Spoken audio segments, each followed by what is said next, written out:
জনে 59 জন নির্দোষ হিন্দুকে ট্রেনে জ্যান্ত জ্বালিয়ে দেওয়ার পরে বাদ বাকিরা নিউটনের তৃতীয় সূত্র। প্রত্যেক ক্রিয়ার সমান এবং বিপরীত ক্রিয়া আছে, প্রতিক্রিয়া আছে।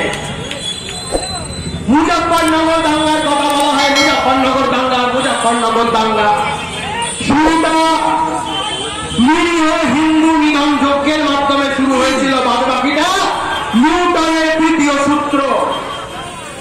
আমি বলছি আজকের দিনে দাঁড়িয়ে মমতা বন্দ্যোপাধ্যায় যদি মনে করে প্রশাসনিক স্তরে পরিকল্পনা মাফিক হিন্দু নিধন যজ্ঞ চালিয়ে যাবেন, আমরা আজকেও বলছি নিউটনের তৃতীয় সূত্র আজকের দিনেও প্রাসঙ্গিক। যখন পাল্টা শুরু হবে সংগ্রামের জায়গায় মুখ্যমন্ত্রী থাকবেন না। এই বক্তব্যকে যদি কেউ প্ররোচনামূলক বক্তব্য বলে মনে করে, আমি বুক চিটিয়ে বলেছি আমি জেলে যেতে রাজি আছি আমার হিন্দু ভাই বোনেদের জন্য। চোখের সামনে হরগোবিন্দ দাস চন্দন দাসকে যারা কুপিয়ে দিয়েছে, প্রশাসন যদি ব্যবস্থা নেয় না, আমাদের প্রত্যেকটা হিন্দু বাড়ির ছেলেরা এক একটা গোপাল কথা বেরিয়ে আসবে। আমি আপনাদের বলে দিয়ে যেতে চাই, হিন্দুদের উজ্জীবিত করতে হবে, হিন্দুদের অনুপ্রাণিত করতে হবে, ঘর থেকে বেরিয়েছে মোকাবেলা করতে হবে। একটু আগে ফাল্গুনিদি বলছিলেন গরুচোর কয়লা চোরটা আছে, ওর নামটাও নিতে ভালো লাগে।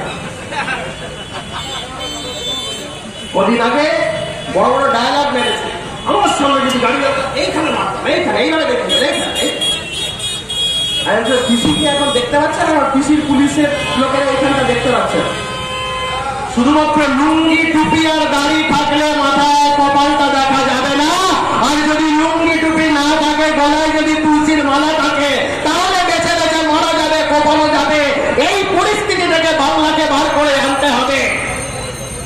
30% নিয়ে লাফায় না, আমরা কেন ভুলে যাই? আমরা 70%, 30% বেশি না, 70%। 70%-এর ক্ষমতা বোঝানোর দিন এসে গেছে। ওরা 30% নিয়ে আমাদের ভাগ্য নির্ধারণ করবে। 30% জনগণ পশ্চিমবঙ্গের, তারা পশ্চিমবঙ্গের ভাগ্য বিধাতা হয়ে থাকবে। এটা যদি হয়ে থাকে, 70% জনগণের বাংলা তাদের প্রতি ধিক্কার, একরাশ ধিক্কার। 1946 সালে আমরা কেউ দেখিনি, পড়েছি, শুনেছি। ও পাশে মন্দির ভাঙা হচ্ছে, এখানে মন্দির ভাঙা হচ্ছে। ও পাশে দুর্গা পূজায় মূর্তি ভাঙা হচ্ছে, এখানেও ভাঙা হচ্ছে। ওখানে কালী মূর্তি ভাঙা হচ্ছে, লক্ষ্মী মূর্তি ভাঙা হচ্ছে, এখানেও ভাঙা হচ্ছে। কি পার্থক্য থাকলো বাংলাদেশের ব্যাপারে? তাই এখানে যে 40% উপর বাংলার মানুষ আছেন, একবার ভাবুন।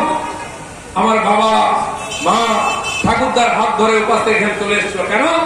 নিজের 14 পুরুষের সনাতন ধর্ম রক্ষা করার জন্য, মা বোনের ইজ্জত রক্ষার জন্য। নাড়ু গোপালকে কোলে করে ঠাকুমা নিয়ে চলে এসেছিল শালিগ্রাম শিলাকে ধর্ম রক্ষার জন্য। আজকে সেই ধর্মটাই বিপন্ন। তাহলে কেন বিভাজন হলো? তখন আমাদের সম্প্রীতির মিছিল করছেন আজকে। কেন? হিন্দুরা মার খেলে সম্প্রীতির মিছিল হবে। কেন সম্প্রীতি করবো আমরা? মারও খাবো আমরা, মা বোনের সম্মান যাবে, মন্দির ভাঙবে, দোকান লুট করবে, বাড়ি জ্বালাবে। সম্প্রীতির দায়িত্ব আমরা নিয়েছি। কে মাথা দিব্যি দিচ্ছে হিন্দুকে সম্প্রীতি করার? সম্প্রীতির গুল খেয়ে খেয়ে, সেকুলারিজমের গুল খেয়ে খেয়ে ভারতবর্ষ আজকে 10টা ভাগ হয়ে গেছে। অখণ্ড ভারত মহাভারতের যুদ্ধের সময় যে বর্ণনা দিচ্ছেন সঞ্জয়, ধৃতরাষ্ট্রকে পড়ুন, ওখানে ধর্মক্ষেত্রের কুরুক্ষেত্রে সমবেত যুদ্ধ কোন দেশ থেকে কোন রাজা। আপনারা দেখছেন 24 ঘন্টা ইন্ডিয়া টিভি, সর্বদা সবার পাশে, সবার মাঝে। আজ এ পর্যন্ত। সঙ্গে রাখুন 24 ঘন্টা ইন্ডিয়া টিভি। দেখতে থাকুন সব জেলার সব খবর সবার আগে 24 ঘন্টা ইন্ডিয়া টিভির পর্দায়। নমস্কার।